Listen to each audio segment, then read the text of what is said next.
Cancer മുതൽ വന്ധ്യത വരെ mineral water കുപ്പികളിൽ വീണ്ടും വെള്ളം നിറയ്ക്കരുതേ. മിനറൽ വാട്ടർ കുപ്പികളിൽ വൻതോതിൽ മൈക്രോ പ്ലാസ്റ്റിക് സാന്നിധ്യമുണ്ട്. മിനറൽ വാട്ടർ കുപ്പിയിൽ എക്സ്പയറി ഡേറ്റ് നിങ്ങൾ ശ്രദ്ധിച്ചിട്ടുണ്ടോ? വെള്ളത്തിനെന്ത് എക്സ്പയറി ഡേറ്റ് എന്ന് നിങ്ങൾ കരുതിയേക്കാം. പക്ഷേ ആ എക്സ്പയറി ഡേറ്റ് കുപ്പികൾക്കുള്ളതാണെന്ന് എത്ര പേർക്കറിയാം? കാലിയായ മിനറൽ വാട്ടർ കുപ്പികളിൽ വീണ്ടും വീണ്ടും വെള്ളം നിറച്ച് ഉപയോഗിക്കാറുണ്ടെങ്കിൽ സൂക്ഷിക്കുക. നിങ്ങൾ വെള്ളം മാത്രമല്ല, വലിയൊരളവിൽ പ്ലാസ്റ്റിക്കും അകത്താക്കുന്നുണ്ട്. ലോകത്തെ വലിയൊരു ശതമാനം പ്ലാസ്റ്റിക് മാലിന്യവും മൈക്രോ പ്ലാസ്റ്റിക് ആണ്. 5 മില്ലിമീറ്ററിൽ താഴെയുള്ള പ്ലാസ്റ്റിക് കഷ്ണങ്ങളെയാണ് മൈക്രോ പ്ലാസ്റ്റിക്കായി കണക്കാക്കാറുള്ളത്. പതിറ്റാണ്ടുകളായി മനുഷ്യൻ വലിച്ചെറിഞ്ഞു വരുന്ന പ്ലാസ്റ്റിക് കൂട്ടിയുരഞ്ഞും പൊടിഞ്ഞും സൂക്ഷ്മ കണങ്ങളായി മാറുന്നു. ഇത് ലോകത്തിലെല്ലാ മഹാസമുദ്രങ്ങളിലും ഒഴുകി നടക്കുന്നുണ്ടെന്ന് പഠനങ്ങളിൽ കണ്ടെത്തിയിട്ടുണ്ട്. ലോകത്തിലെ പല രാജ്യങ്ങളും കടൽ വെള്ളം ശുദ്ധീകരിച്ചാണ് കുടിവെള്ളം ഉണ്ടാക്കുന്നത്. ലോകത്തെ വലിയൊരു ശതമാനം പ്ലാസ്റ്റിക് മാലിന്യവും മൈക്രോ പ്ലാസ്റ്റിക് ആണ്.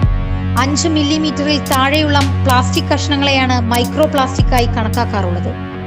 പതിറ്റാണ്ടുകളായി മനുഷ്യൻ വലിച്ചെറിഞ്ഞു വരുന്ന പ്ലാസ്റ്റിക് കൂട്ടിയുരഞ്ഞും പൊടിഞ്ഞും സൂക്ഷ്മ കണങ്ങളായി മാറുന്നു. ഇത് ലോകത്തിലെല്ലാ മഹാസമുദ്രങ്ങളിലും ഒഴുകി നടക്കുന്നുണ്ടെന്ന് പഠനങ്ങളിൽ കണ്ടെത്തിയിട്ടുണ്ട്. ലോകത്തിലെ പല രാജ്യങ്ങളും കടൽ വെള്ളം ശുദ്ധീകരിച്ചാണ് കുടിവെള്ളം ഉണ്ടാക്കുന്നത്. എന്നാൽ മൈക്രോ പ്ലാസ്റ്റിക്കിന് ശുദ്ധീകരണത്തിനായി ഉപയോഗിക്കുന്ന അരിപ്പകൾക്കുള്ളിലൂടെ നുഴഞ്ഞു കയറാമെന്നും കണ്ടെത്തിയിട്ടുണ്ട്. ശുദ്ധജല സ്രോതസ്സുകളിലും മഴവെള്ളത്തിലും വരെ മൈക്രോ പ്ലാസ്റ്റിക് ഉണ്ടെന്ന് കേൾക്കുന്നതാണ് ഈ സൂക്ഷ്മ വസ്തുവിന്റെ ഭീകരത എത്രത്തോളമാണെന്ന് തെളിയിക്കുന്നത്. മൈക്രോ പ്ലാസ്റ്റിക് എങ്ങനെ ആരോഗ്യത്തെ ബാധിക്കും?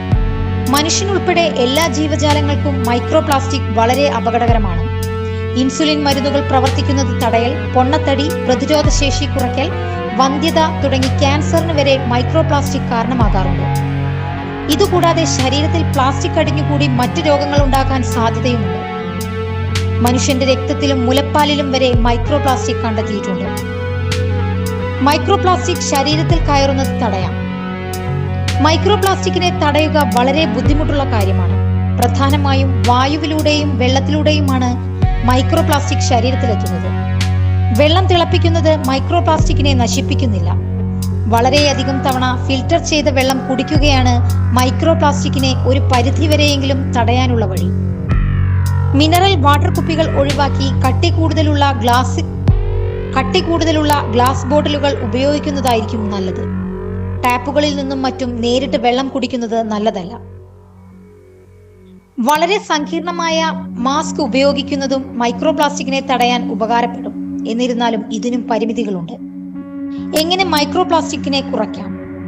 മൈക്രോ പ്ലാസ്റ്റിക് കുറയ്ക്കാൻ പ്ലാസ്റ്റിക് കുറയ്ക്കുക എന്ന ഒരു വഴി മാത്രമേ ഉള്ളൂ.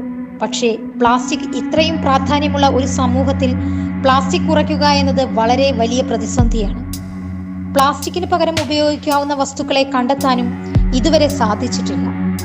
പരമാവധി പ്ലാസ്റ്റിക് ഉപയോഗം കുറയ്ക്കുക, പ്ലാസ്റ്റിക് മാലിന്യം കുറയ്ക്കുക എന്നത് മാത്രമാണ് നിലവിൽ ചെയ്യാനാകുന്നത്.